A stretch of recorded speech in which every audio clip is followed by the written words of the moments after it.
Good evening. I'm Joe Carbonetta, and this is Arroyo Live. This program is produced by and through the facilities of Pasadena Media to help enrich our community through informative and meaningful conversation. You can share your questions or comments with us anytime at arroyolive@pasadenamedia.org. A report created by HUD, the Department of Housing and Urban Development, and issued in January of 2019, estimated that 17 out of every 10,000 Americans were experiencing homelessness. While that number might sound low on the surface, it translates to well over 500,000 Americans who are without shelter and often without anything to eat. In the years following that report, the number of Americans experiencing some form of homelessness has increased dramatically. Houses of worship across the country have stepped in to offer help to the ever escalating numbers who find themselves without a place of shelter or a meal to eat. Tonight, we explore the implications of the COVID-19 pandemic on houses of worship and housing the homeless. Joining me this evening are Bert Newton, Outreach Coordinator for Making Housing and Community Happen, Pastor Mike Kinman of All Saints Church, and Pastor Mayra Macedo-Nolan, Executive Director of the Clergy Community Coalition. Stay with us for this week's edition of Arroyo Live.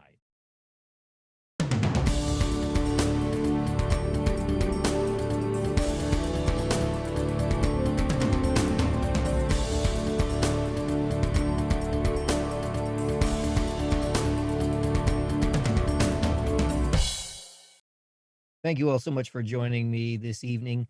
Before we get into the conversation, I would like to take this moment to have each of you tell our viewers at home a little bit more about yourselves. And Bert, if it's all right, I'd like to begin with you. Yeah, hi. My name is Bert Newton. I am a ministry associate with Pasadena Mennonite Church. I'm also the liaison and outreach coordinator for Making Housing and Community Happen. So my ministry is out in the community promoting affordable housing for all income levels. All right, thank you so much.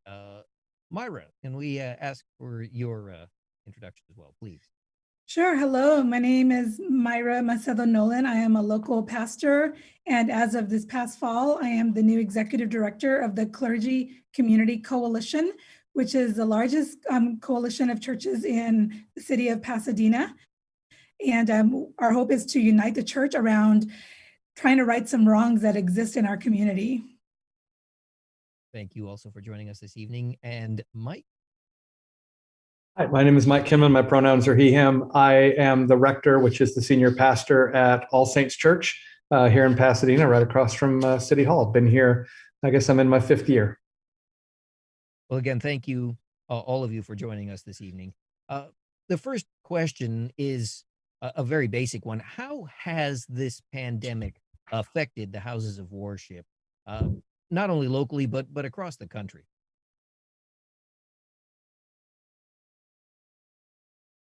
I'll jump in. That's great. That wants to jump in. Yeah, I mean, the obvious thing is really something that was just incredibly counterintuitive, which is whenever our communities are in crisis, our natural human impulse is to run towards each other and hold on to each other. And yet this is exactly what we are being told that love doesn't look like right now. Love looks like staying apart and caring for each other by staying distant from each other. And so it's been a really, really challenging year for us to, in a time of, incredible, really trauma, to say, how do we go through this together and maintain community? An obvious sign of that is having to rework Sunday morning worship, which is our primary time together. And it's also, how do we connect as a community when we can't be together? And also recognizing that now that our primary way of connecting is like this, is digitally, is sort of looking at each other on screens, the digital divides that particularly affect those among us who don't have internet access, who are low or no income, have a real possibility to cut ourselves off from parts of our communities and to make our communities less economically diverse and to make us less concerned with each other, and to take folks who have been already fairly invisible in our society and make them even more invisible. So it's been a challenge. Yeah, Mike, I think one of the other things that that it has done is it has been a reminder to many of us, but news to some. The church was never intended to be contained within four walls. That's right. It was meant to be out in the world. And so, as much as we're grieving being with our pew neighbors, on a regular basis, and small groups and all those things that we do within church life, our real calling as Christians or whatever faith you follow is there's a calling for us to be in this world, to be a part of creating spaces where people can flourish, and so we have been reminded of that. I don't know how much we are paying attention, but I hope it's a large number, a large percentage. Yeah, I want to concur with that. It was when the pandemic started, our church, we have a pretty highly educated church, but not so much in tech. So we stumbled into the Zoom service. But I'm amazed at how well our staff has gotten at it. So we're really good. And then now we have people zooming in from all over North America. I don't remember if anybody's come in from overseas. I think that may have happened as well. But so in some ways, our community has gotten larger. Now we have lost a few people who just can't, Zoom church is not their thing. But also in my work with churches in the community, because we work with upwards of 30 churches here in Pasadena. And I did see, it took some churches a lot longer. There is a digital divide.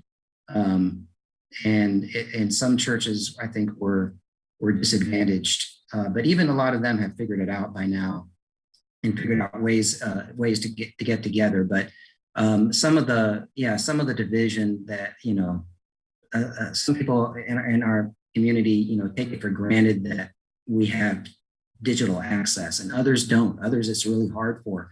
And then also my work in helping churches advocate for justice, for housing justice is what we work on.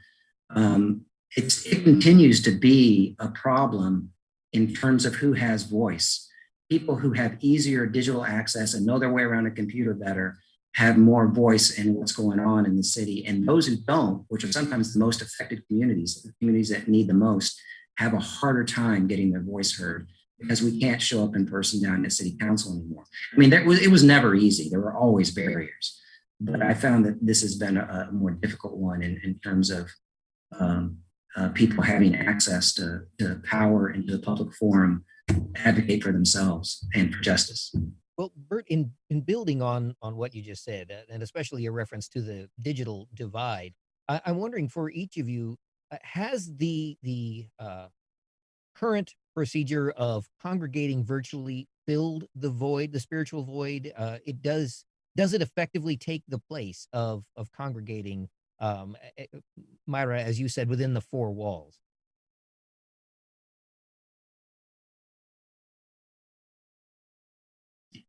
Yeah, that's a tough one. Mike, go ahead. Oh, I'm afraid you're. Keep my note. Yeah, please go ahead. Go ahead, Bert. Okay. Yeah, I mean, I've been amazed at how well it's gone. But it's really hard to continue meeting by Zoom, and we really miss doing this stuff and doing it in person. And it's hard to think of Zoom as it's really hard to worship through Zoom, but we're doing it, and I've been amazed at how well we've gotten at it, and we've had to make compromises on what we think of as quality in terms of music sometimes is the sound, but yeah. So I think that it's been challenging. Frankly, we're blessed that we had a certain amount of electronic infrastructure in place already. We are already live streaming some of our services.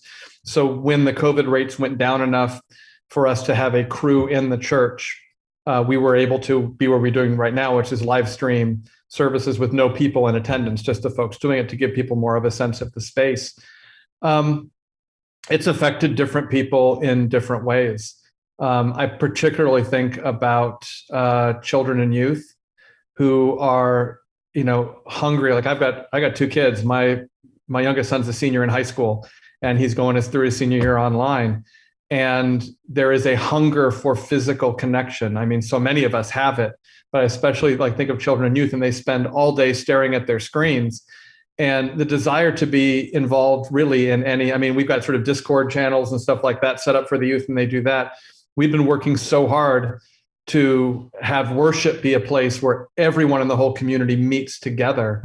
And it just is not, that's not something that children or youth are really interested in doing. It's actually sort of served to sort of segregate us out again. And that's work that we're going to have to do when we come back together, is work about how do we get the whole community back together again.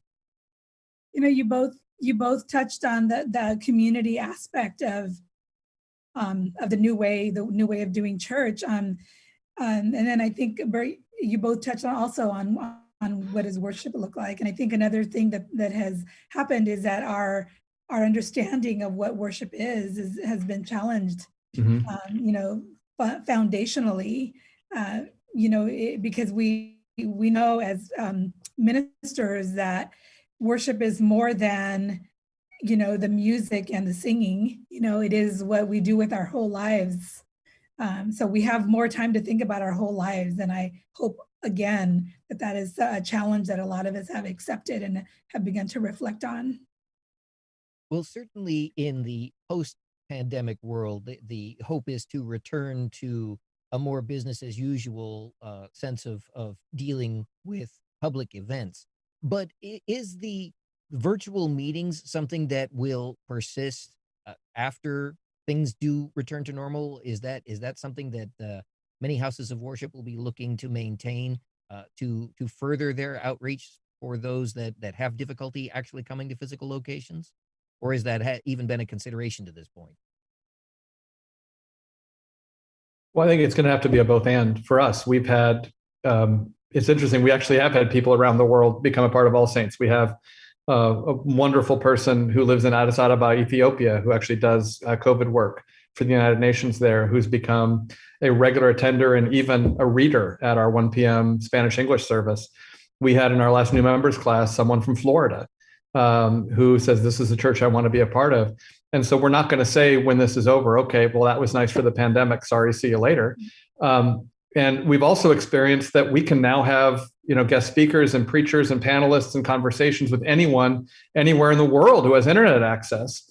And we can continue to incorporate the gifts of that technology, at the same time as, there is something that we are wired for, which is human connection.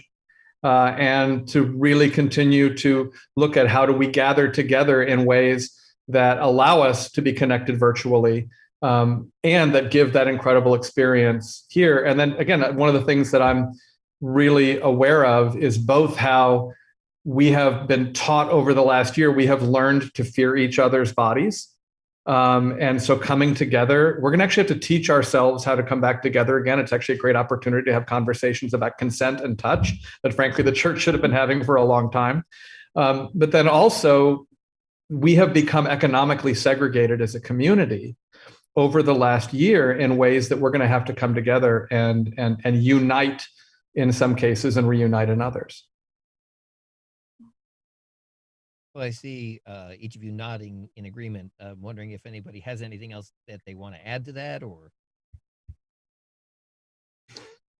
no, I'm going to guess that okay, that's fine. Moving right along. Fortunately, in recent days, we have seen a laxening of the restrictions as most of the counties here in Southern California, at the very least, are moving away from the highly restrictive purple tier and into a somewhat less restrictive red tier. And that is allowing for small numbers of people to begin coming together again. But I'm wondering, during the most restrictive periods of this pandemic, we saw a lot of people, as I think several of you have already mentioned, that are starved for human interaction. And we saw a lot of people that simply refused to accept the idea of a lockdown. Did any of your respective houses of worship feel pressure to open up during the time period where we were told we were supposed to be remaining closed? And if so, how did you deal with that? We really didn't. Bert, did you have anything? Oh, our church was pretty united that we were going to keep public safety in primary. So we didn't feel any pressure like that. Mayra, did you hear anything in CCC about? Yeah, and well, I'm no longer a pastor at the church that I attend, but there definitely were folks in that congregation that could not, and chose to worship somewhere else that was more open to being together. And I think across the CCC churches, we heard mostly that people were in solidarity and wanting to abide by the CDC regulations and keep people safe. I think the large majority of churches is what we heard. That's what we heard. But there were, a few churches in our community that were struggling, and some that were continuing to meet. Well, Myra, to that end, I suppose this question will probably be directed mostly toward you. But with that in mind, now that again restrictions are being loosened just a little bit, and we are being allowed to return to public gatherings to some extent, do you see any pushback on the idea of still maintaining social distancing or having to wear face coverings, anything like that? Or are people generally pretty accepting of that as the new normal?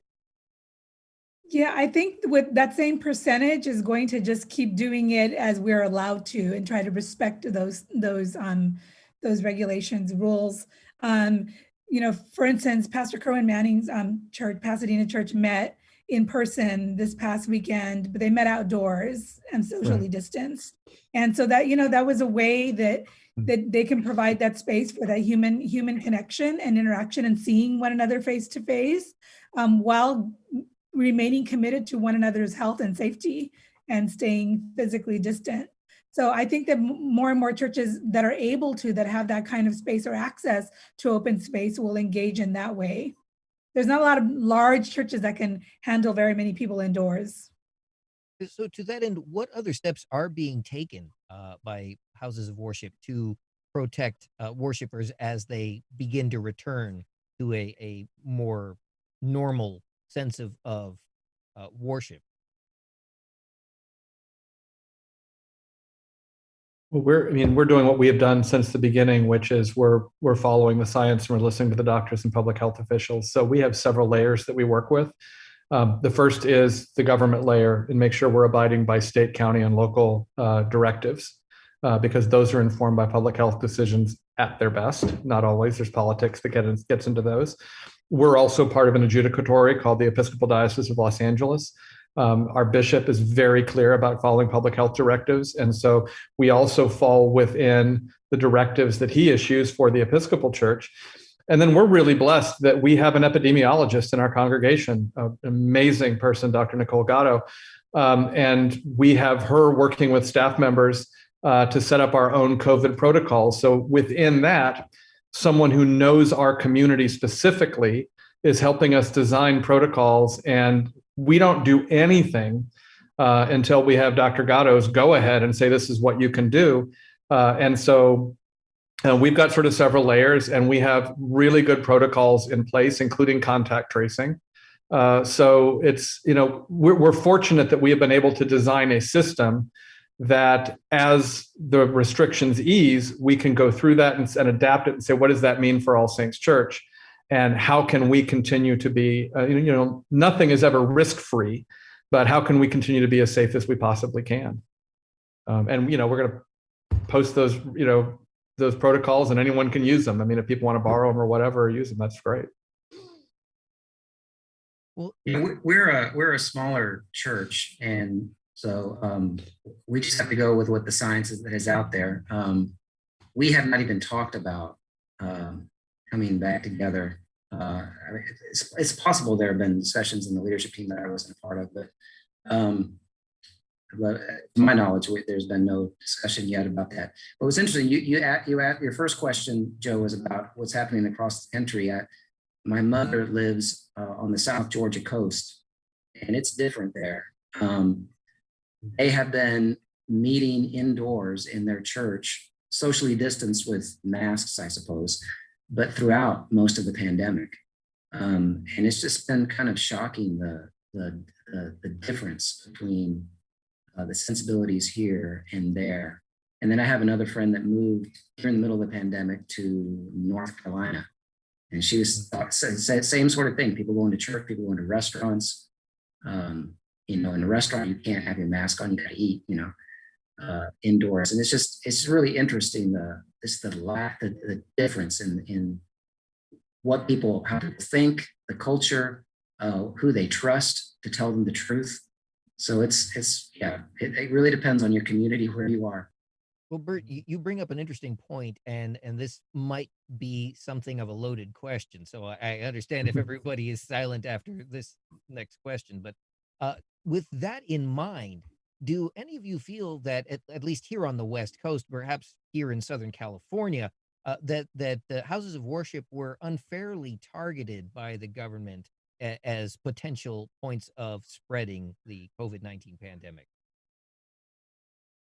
I'll jump in and say no. I think, frankly, houses of worship, some of these places have been some of the most irresponsible people as public citizens in not following the directives of public health professionals.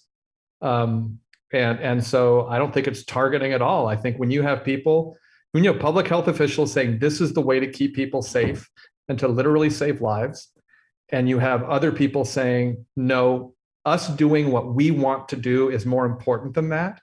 That's not unfair targeting. That's just trying to save lives and keep us safer as a society. So, no. Yeah, I would agree with Mike. There was no targeting of churches. And this was not persecution. In fact, to not abide by them, I think, for speaking to Christian churches at least, was contrary to the gospel. The gospel calls us to care about people, to love people. And so what that looks like in this context is to listen to the science and keep apart and not spread the disease. All right. Well, I see everyone nodding in agreement there. So I think it's safe to say we're all on the same page regarding that question. Obviously, the other part of this discussion that we are having this evening revolves around the explosion in the homeless population. There have been experts who have noted that homelessness was increasing to some degree before the pandemic, but clearly the pandemic has caused an increase that is much greater than the norm. We have also seen recently that houses of worship are now stepping in to try and render aid and help. I was hoping that we could all talk a little bit about that. With that in mind, perhaps we could start out, and again, Bert, I don't mean to single you out, but Zoom has a habit of placing one particular person atop another. And so you're at the top of the list there. If you could start to speak on how your house of worship and houses of worship in general are stepping in and trying to aid the ever-growing numbers of homeless. Yeah, we're the organization I'm working for, which is Making Housing and Community Happen, is mobilizing churches to meet the affordable housing crisis, which includes homelessness. So our main focus has been permanent housing for people at all income levels, including people experiencing homelessness. And we've won a couple of campaigns recently here in Pasadena to build permanent supportive housing for people experiencing homelessness. But we've also started to get into the campaign to create temporary housing that can come up faster, because even though we've won these campaigns on these developments, one that we won 2 years ago, ground hasn't even broken yet. So it's going to take a while for those things to come up. So we need to get more temporary solutions. So we're starting to advocate for that, but there are churches that are stepping in to do some immediate work. And I think maybe Mike could speak to what All Saints is doing, he and some other churches. Yeah, sure. Thanks. And I mean, Mayra, you want to jump in? Go ahead. Okay. So what's happened is we've been building on what we've been doing for a while. We have one of the things I love about our campus is it's an open campus. And so since before I've been here, we've had people who do not have a place to sleep at night coming and sleeping on our campus at night.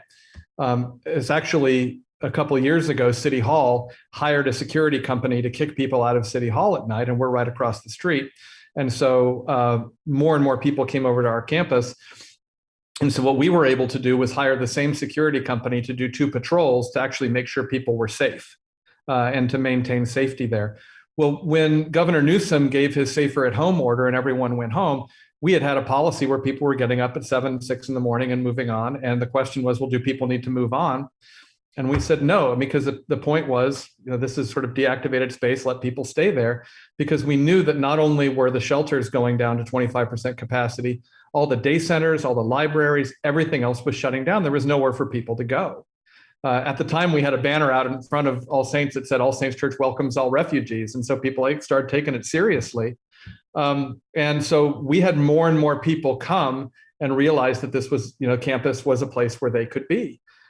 This created some issues. The first thing we noticed is that there wasn't a functioning restroom that was open to the public in about a 7 or 8 block radius. So got in touch with the great people at First United Methodist Church, Sandy Oldline, and they had a porta potty and a washing station. So they hooked us up with how do we get that? So we've had that in our parking lot for people to use.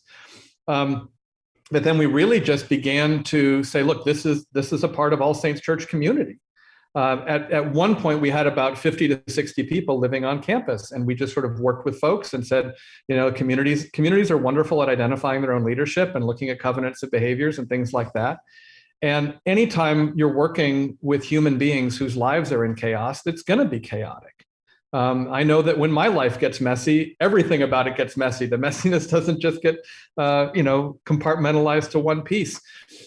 So Union Station Homeless Services and Los Angeles Homeless Service Advocates, everyone has really been doing a great job, and they were so overwhelmed. By June, we were able to get really in touch, primarily with Union Station and Miski and Sean Morrissey, and the people over there are amazing, and work together on developing a plan that the goal would be that it would be portable, that any community of faith could do it. And basically it said, well, how many people can you safely and sustainably house on your campus at night? And we looked around and said, well, we can probably do 12 right now.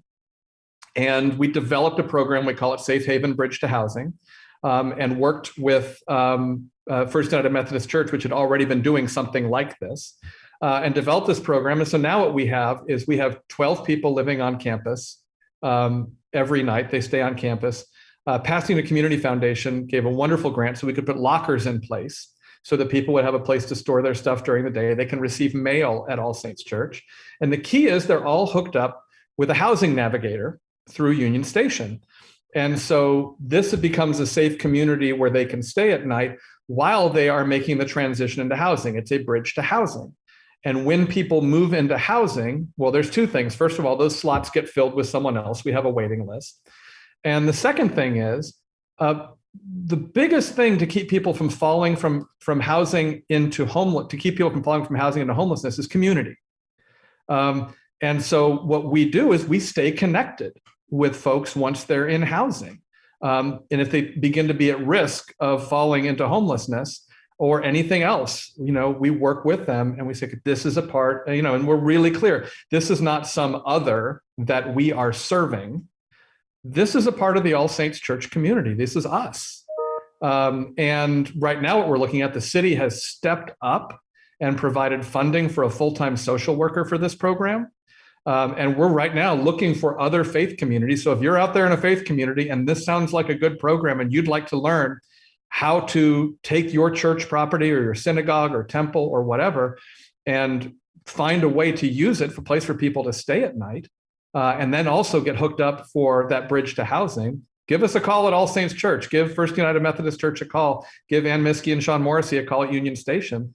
We'd love to have you on board, because the point is we want to multiply this as much as we can. That's my TED Talk. There you go.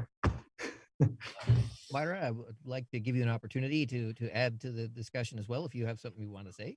Sure. I want to say that, Mike, every time I drove by All Saints and saw people that were able to have a place to live, a place to sleep, it just brought so much joy to me. So thank you so much. I so love that your church did that. The joy for us. One of the other things that churches, some churches have opened up parking lots for cars to park, because we know it's really hard for folks who are living in their cars as well. And then another thing that has actually been going on for a while is, we know, and you alluded to it, like the transition from being housed to being unhoused is one of the most traumatizing transitions for families, and it can be prevented. And if it can be prevented, it is so much cheaper to prevent than to rehouse people. And so there are churches that have been doing things like that for a long time, including Lake Avenue Church, which is a church that I attend and where I was a pastor for 20 years. And before the county started taking homelessness prevention seriously by applying actual funds to it, we had been experimenting with it at Lake Avenue. And we've done a lot of that for many, many years. And it has just really made a difference. Keeping people housed, the 60 to 70% of people that are going to be replaced by other people that become unhoused. So I'm not really specifically talking about most of the folks who would sleep at a church property, who may have been homeless on more than one occasion, over a period of time. But I'm talking folks who their car broke down, or they lost their job, or whatever. And of course, the pandemic really increased that risk for people. And even though there was a moratorium on evictions, people were so afraid. They just didn't, their landlords were saying, no, you have to go.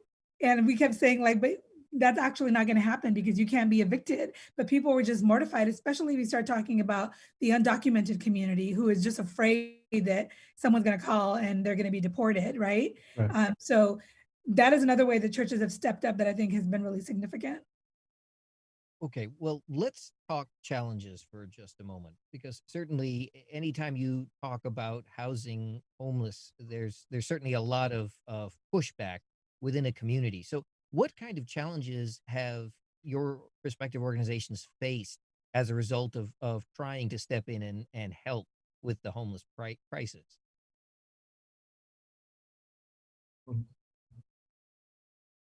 Okay. So I think a big piece of it is that sort of two things go hand in hand. First of all, and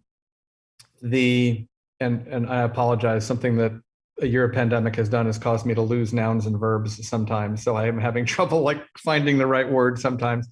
The image, and I'm looking for a word that's myth or caricature or something like that.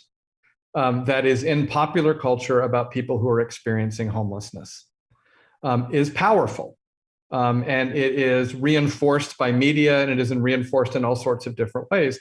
And the message is that there is either some moral deficiency in people, who are experiencing homelessness, to the point, or like, this is dangerous, or they're all drug users, or this, and also just sort of not recognizing the fact that, yes, there's a lot of people everywhere who use drugs. And it's like, people are like, well, you're not allowing drug users to be on our campus. I'm like, I'm sure anytime you have worship on a Sunday morning, there's drug users on our campus. And so because that mythology and that fear, we have had this fear stoked in us against people who are experiencing homelessness, combined with the fact that most of our congregation isn't on campus. And so people would drive by and they would not have a chance to get to know the people who are on campus. They would instead see the caricature. And there was incredible concern of like, what's going to happen? And sort of people are overrunning this. And it was legitimate concern. It wasn't mean-spiritedness. And it was an opportunity for education. One of the things I've always said is we're never going to end homelessness as long as we talk about ending homelessness, because we're never going to care enough. It's always got to be personal. It's when, oh, no, that's JB, that's Leroy, that's Sarah, that's Rachel. And when we get to know each other as individuals, and our theology is everyone's created in the image of God and beautiful. And once we get to know each other as that, we recognize that it's actually true, and that everyone's lives are messy. Just some of us have the privilege to be able to hide it better than others.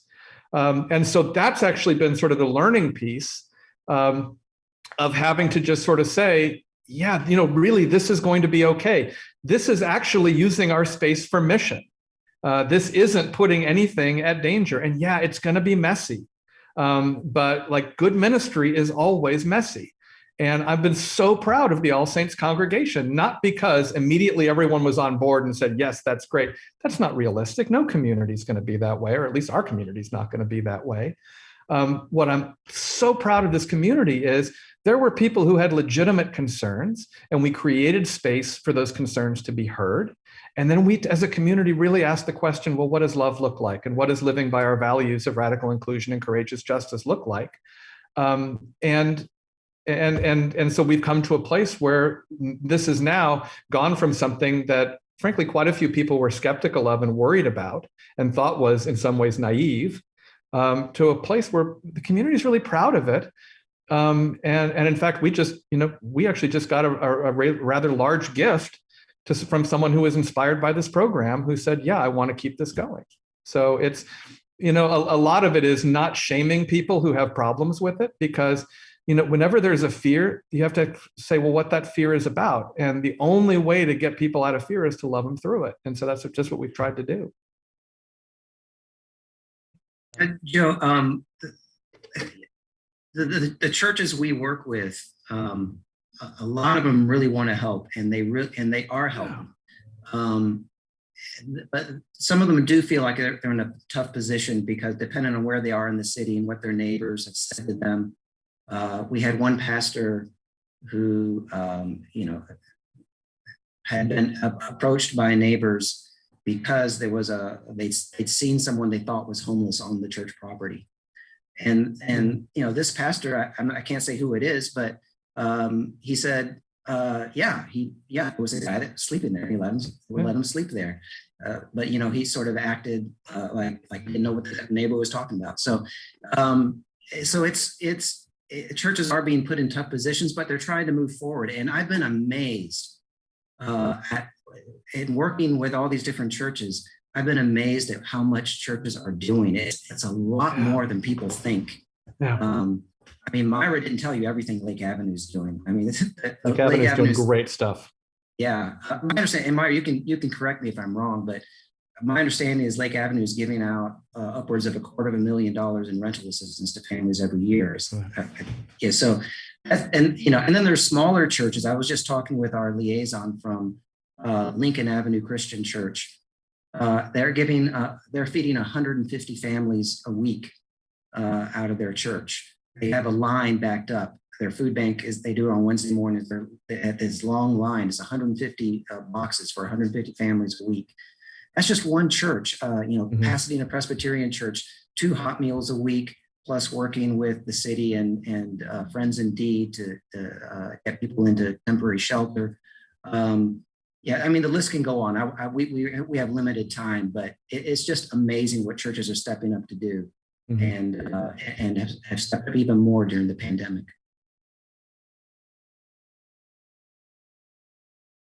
Mayra, I know that Bert was mentioning that there might be some points that you'd like to make in conjunction with this question. So I'm wondering if you had a few things you'd like to add. Well, I just know Lake Avenue has, I alluded to that, to the prevention. That is, the rental assistance is with the intent of keeping people housed. It's people who are at imminent risk of losing their housing, and there's criteria for that. So we're going for the folks who are most at risk of ending up on the streets and trying to keep them in housing. And a lot of times it's families with children, but sometimes it's a single person. And Lake Avenue has continued, for decades. Lake Avenue Church has had a Sunday evening community meal where folks know, like for 20 years, they've been coming to have dinner in the same place, and that is a community, an intact community, people who know one another and they know that they're going to see their friends there. And there is no way that could be shut down. Because that is that human connection. And we just had to figure out how to do it in a safer way. So it got taken outdoors, hand washing stations, whatever. But there's a lot of churches. I live off of Lincoln, and I saw today the line of cars around the corner from Lincoln Avenue, that church. And I used to see the people standing there, and now it's cars. But there's a lot of churches who started doing those meals. There's a lot of churches that were doing it before 2 and 3 times a week. So yes, you're absolutely right. Churches really are doing a lot, and a lot of it goes unseen. Yep. Well, we talked about community perception and the challenges that might be created by that negative perception from the community when it comes to housing the homeless. But what about challenges, or have there been any from local or regional government concerning the desire to try help housing homeless? Has any of your organizations experienced any kind of a problem with governments saying you can't do that, or that you're not properly equipped to do this? I'll say, we're right across from City Hall, so you can't hide anything that All Saints is doing from the Pasadena city government. And I think the first thing that we got from the city was concern. And I think they were sort of hearing, complaints from neighbors and things like that. And frankly, we actually went out and approached the neighbors. And it's really amazing. I think people want to do the right thing. And so as we communicated with people and explained what we were doing and explained sort of how we were transitioning this plan, neighbors were just wonderful. I mean, some of the businesses around here were fantastic. In fact, we have a weekly meeting of the Safe Haven community, and we invited people living in the apartments to come to the weekly meeting, meet the people, and they did. And some of them actually said, well, how can I help? Once the city kind of realized, and we were able to have some conversations about what was actually happening, the city, I said, they stepped up. They put money into a full-time position for a social worker through Union Station to help with this. So I will say, what we have been really thrilled with our specific situation of the response of the city of Pasadena has been incredibly supportive. And again, not just sort of in word, but they put some money behind it. And so my hat's off to the mayor and city council for doing that, and we're grateful. And it's what they should be doing, because these are the citizens of Pasadena. So I'm glad they recognize it.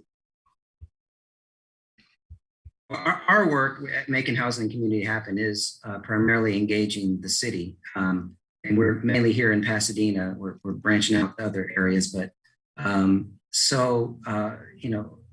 we encounter both support and opposition. The city hears from everybody, but when the public comes out to support affordable housing, the city council responds. So we had a couple of recent campaigns that we won for permanent supportive housing, and some of it just affordable housing for seniors.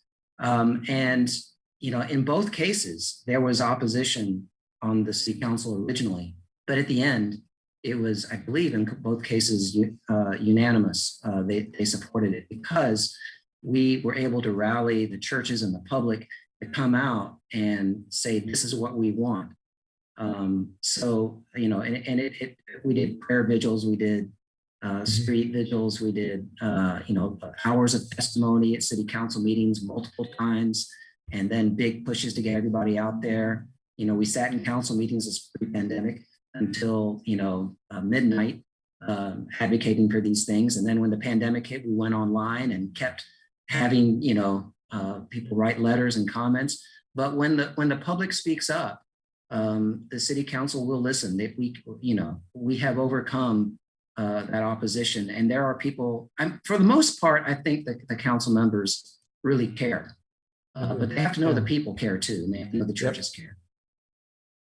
Amen. You all have done, like, the organizing work that both of you have done has been absolutely phenomenal. I mean, talk about my hat being off. It's to you all. The work you have done is incredible. Well, Mike, you may have summed it up best when you said that yours is a specific situation, and with the city of Pasadena. And I know that for each of you coming out of the same area, it's a very localized view of the current situation. But, and this may be asking you to speculate just a little bit, but does the church's desire to get involved in the homeless situation, the homeless crisis that it seems that we are facing now, is that inspired more by a move to simply do the right thing, or is it because it seems that local governments, regional governments, and I guess government in general has not done enough? Well, I think it's both, and I don't like to even think of in terms of doing the right thing. this is part of us. It's not, again, it's getting to that piece of, we don't sort of look at the homeless or the unhoused. We're all, as much as we're not structured like it, we really are all bound together. And so, when any one of our sisters or brothers or non-binary siblings are hurting, that's where we need to be. I love the language that Greg Boyle uses. We need to all stand on the margins till the margins disappear under our feet. That's the call that we have as human beings. And it's a challenge because our governments live very unevenly into recognizing that is actually the purpose of government, is to serve all the people. And so it's one of the things I love about All Saints Church being right across from City Hall. It's kind of the place where the church is supposed to be.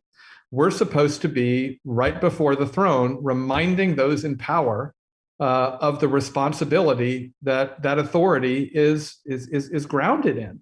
The only way that government has legitimate authority is if it's used for all the people. And when government is doing that, we need to be there saying, yes, you're doing your job. And when government is not doing that, we need to be gently and sometimes not so gently reminding government that that's not their calling. And again, I see each of you, Bert and Mayra, you're nodding in agreement. I'm wondering if you have anything you'd like to add to Mike's response to that. That was beautiful. Yes and amen. Okay. All right, fair enough. I actually thought that was rather apropos to say amen at the end of that. It was Mike, you mentioned that you were occupational hazard. Yeah.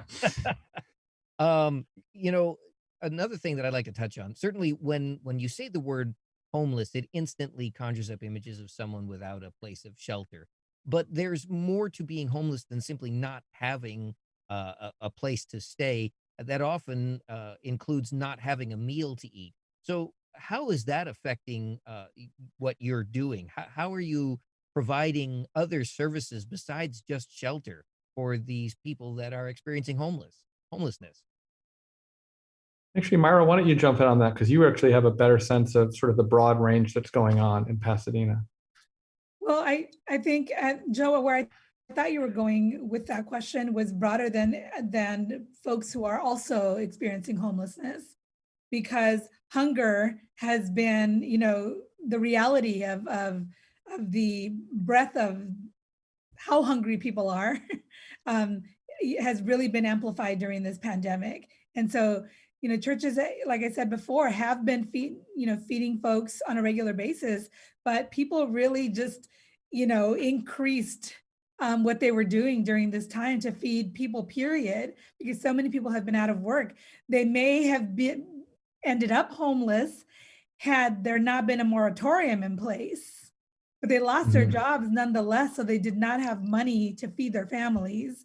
And so, they were only housed because of that moratorium. So many, hundreds and hundreds of families in our own community. So many churches rallied. All of these different food banks sprung up. Other ones grew. There were weekly and biweekly efforts. There were private donors and local and state and federal funds that were poured into pots that were then distributed to organizations that already had relationships with people, and food was distributed, people were fed. That has been really beautiful to see. I think a lot of people who were able-bodied, who were at lower risk, especially in the beginning of the pandemic, came out when they had not come out in those ways before, and got in their car and drove and picked up boxes and put them in the back of their car, and then drove to people's homes who they had never met before to deliver groceries on a regular basis. That has been so amazing. I think it has changed people. It has changed people's view of their role in society in ways that may not have happened had COVID-19 not been a reality in our society. Say amen. Mayra, you raise an interesting point, however, in that you mentioned that we might have seen more homelessness if it weren't for the moratoriums that have been put in place, especially in the wake of so many people losing employment as a result of the pandemic and the shutdown. That having been said, as we move closer to normalcy, a lot of those moratoriums will fall away. And there has already been concern about what comes in the aftermath. Certainly, the idea is the economy will pick back up again. That happens when people spend money, but people have to have money in order to do that. And that requires employment, which, as we've just mentioned, a lot of people no longer have. Uh, Is there an anticipation that this homeless crisis is only going to get worse, far worse, before it gets better? And if so, are you prepared to deal with that? And again, this is a question for everybody, so please. Yeah. I would say, Myra, go. No, I'm wondering if Bert may be able to speak to that, because I think we're not prepared. But Bert? Yeah, well, if I can talk about our initiative to get more affordable housing built, because that's, I mean, housing, if you have secure housing, that helps with a lot of things. And right now we have a big initiative. There's a state level initiative and there's a Pasadena level initiative to rezone church land so that churches can partner with affordable housing developers to build affordable housing. Most churches are not zoned. Either they're not zoned residential or they're not zoned at a high enough density for an affordable housing development to pencil out. So we need to get churches rezoned. So we want to get them rezoned across the city. There's also a state level campaign going on to rezone churches across the state. That one's a little bit different in terms of that one would require 100% affordable housing if they do it. The one we're talking about in Pasadena, we're recommending 50% affordable housing. So some of the market rate units can subsidize the affordable housing, but the zoning needs to be changed. We have a church right now on North Fair Oaks they've already chosen an affordable housing developer. They're ready to go build 52 units there on their land. And I sat in the interview with the affordable housing developer. And the developer, the way it works is that the developer leases the land from the church at a very low cost. So it saves the amount of money that the developer can save that way is huge on the developer's end. But for a small church, it's actually a significant amount of money. So the amount that the developer threw out there in the interview was $4,000 a month. For them, that's a big savings. For the church, that was like a lot of money. Now, the pastor, her response was not to talk about how that money could shore up the church's finances or how it could help pay her salary, which I'm sure is not substantial. What she said when she heard that figure, she started talking about the families in the community they could help pay their rent and mortgage so they don't get displaced.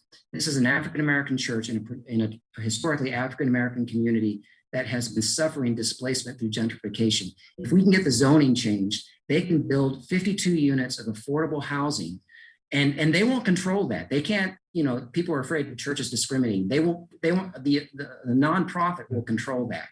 And the housing laws will apply. They can't discriminate against anyone. They can't discriminate against LGBTQ people. Excellent. And then they will get the money from the ground lease, and they'll be able to help families in their church and in their community stay in their homes and not get displaced through gentrification. But we need the zoning changed across the city. We have a housing justice forum on Tuesday night where we're going to talk about this. It's at 7 o'clock on Tuesday night by Zoom. If you want the Zoom information, you can email me, Bert at BERT at makinghousinghappen.org, BERT at makinghousinghappen.org. You can email me and I'll send you the Zoom information for that. So we're going to be talking about that, our housing justice forum on Tuesday. But we need the zoning changed so that so affordable housing can be built on church land. There's 2 thumbs up for me on that. That's fantastic. It's well worth getting behind, and we're behind it too. We are certainly coming to the closing moments of the show, and Bert, you've already started. What I had hoped to do was give each of you a moment to tell viewers at home how they can get involved, if there are telephone numbers or websites that they can call or go to. Basically, just take a moment to tell everybody how they can get involved and help out. And I know, Bert, you already threw out something, but if you've got some more information, I'd like to start with you. Go, Bert. You can go to our website, makinghousinghappen.org. We have a .net and a .com, but the .org is our organization. You can see all of our campaigns on there, and all our we're working on safe parking program because there's no official safe. No, there are. Mayra mentioned there are churches that are doing this under the radar, but there's no official safe parking program in the San Gabriel Valley for people who live in their cars. So we're working on developing that. We may get one launched pretty soon. That's all I can say about it publicly. But we may get one launched pretty soon. We are working on helping people build ADUs and decrease some of the regulation around that. So that increases the supply of housing, and usually ADUs are the granny flats, the back houses. We are working on starting a community land trust in the San Gabriel Valley. Community land trust is when a nonprofit owns the land. It helps. So when someone buys a home, they only have to buy the home and not the land. So it helps people get into home ownership. But our big push right at the moment is rezoning church land. So we only have a couple minutes left. So I'll let Mayra and Mike. Go ahead, Mayra. Well, I will just say that because we spent most of this segment talking about housing and homelessness and the impacts, I think, and Reverend Mike, you talked about humanizing, right? Like just talking about ending homelessness is not going to end homelessness. It's not until you actually know who Sue and Raquel are. So I would say get involved with organizations in our community that are serving and supporting folks who are struggling with homelessness. Friends Indeed is a great place to get connected. And Delon, the job center is also a great place to get connected. So there's a lot of, I think Friends Indeed is a really great place to start. And I'll add a couple to those, which is in the more personal connection. It's going to change your life in wonderful ways if you haven't done this already. It's the more we can get to know people across these chasms that are between us. Union Station Homeless Services is a phenomenal organization. And there's also an amazing community called Learning Works. Michael Aran has started it. It's a school for kids who are pregnant teens, teen moms, kids in group homes, kids trying to get out of gang life. They graduate like 78% of them. These are kids that the public school system is not working for. Learning Works needs your support. It is one of the best things going in this community. And so Google it, Learning Works Pasadena, and you really want to make a difference in someone's life, get involved with Learning Works. All right. Well, I think we have basically come to the close of our show. We're just about out of time. I would like to, again, extend this thanks to all of you for joining us this evening. Bert Newton, Mayra Macedo-Nolan, and Mike Kinman. Again, thank you so much for your information. We certainly do appreciate it, and we look forward to all the work that you've been doing. And again, thank you for everything you've done for the community. To our viewers at home, if there are topics you would like to see addressed on our program, you can email them to us at arroyolive@pasadenamedia.org, and we may include them in a future broadcast. Until next time, this has been Arroyo Live. I'm Joe Carbonetta. Thank you for watching, and have a good night.